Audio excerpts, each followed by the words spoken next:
جنت اور دوزخ کے بارے میں ہمارا عقیدہ یہ ہے کہ یہ اس وقت موجود ہیں۔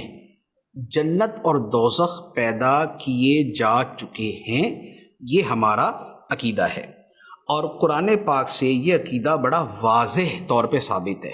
جیسے قرآن پاک کے اندر کئی جگہ یہ فرمایا گیا اعدت للمتقین، جنت تیار کی گئی ہے متقیوں کے لیے، اور جہنم کے بارے میں فرمایا گیا اعدت للکافرین، تیار کی جا چکی ہے کافروں کے لیے۔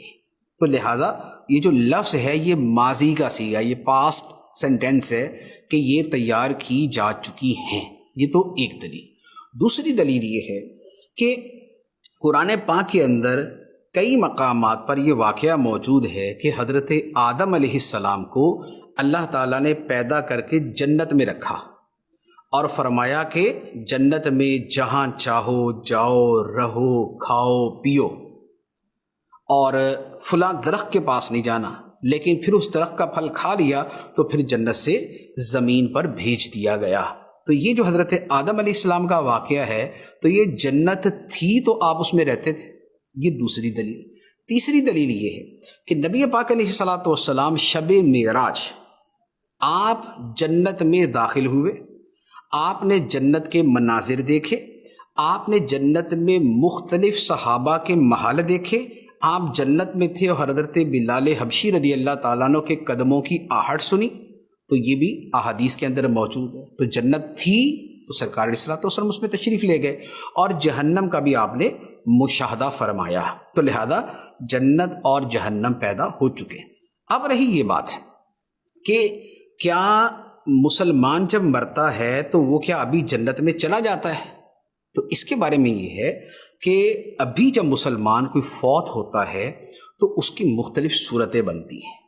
مسلمان کی روح یہ مختلف مقامات پہ ہوتی ہے، کسی کی آب زمزم کے کنویں پر ہوتی ہے، کسی کی اعلیٰ علیین میں ہوتی ہے، کسی کی کسی اور جگہ ہوتی ہے۔ تو لہٰذا سب کی روحیں جنت میں نہیں ہوتی۔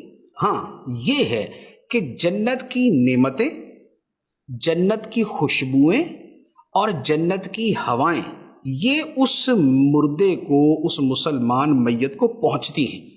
تو یوں جنت کی نعمتوں سے بندہ لطف اندوز تو ہوتا ہے، لیکن ہر مومن یوں جنت میں داخل نہیں ہوتا، لیکن ہوتے بھی ہیں۔ یہ بھی احادیث کے اندر موجود ہے، جیسے فرمایا کہ وہ بندہ جو ہر نماز کے بعد آیت الکرسی کی تلاوت کرے، اس کے اور جنت کے درمیان صرف موت فاصلہ ہے۔ یعنی کہ موت آئی اور یہ جو ہر نماز کے بعد آیت الکرسی پڑھنے والا ہے یہ سیدھا جنت میں، تو یہ جنت میں گیا۔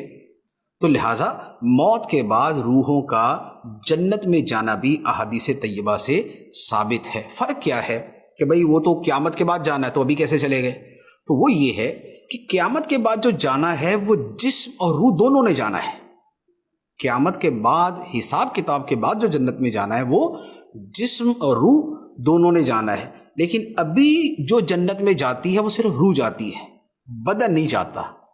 پھر جنت کی نعمتیں کتنی ملتی ہیں اس کی مقدار کے اعتبار سے فرق ہوتا ہے۔ تو فرق یہ ہے، لیکن مرنے کے بعد مومن کی روح کا جنت میں جانا احادیث سے ثابت ہے۔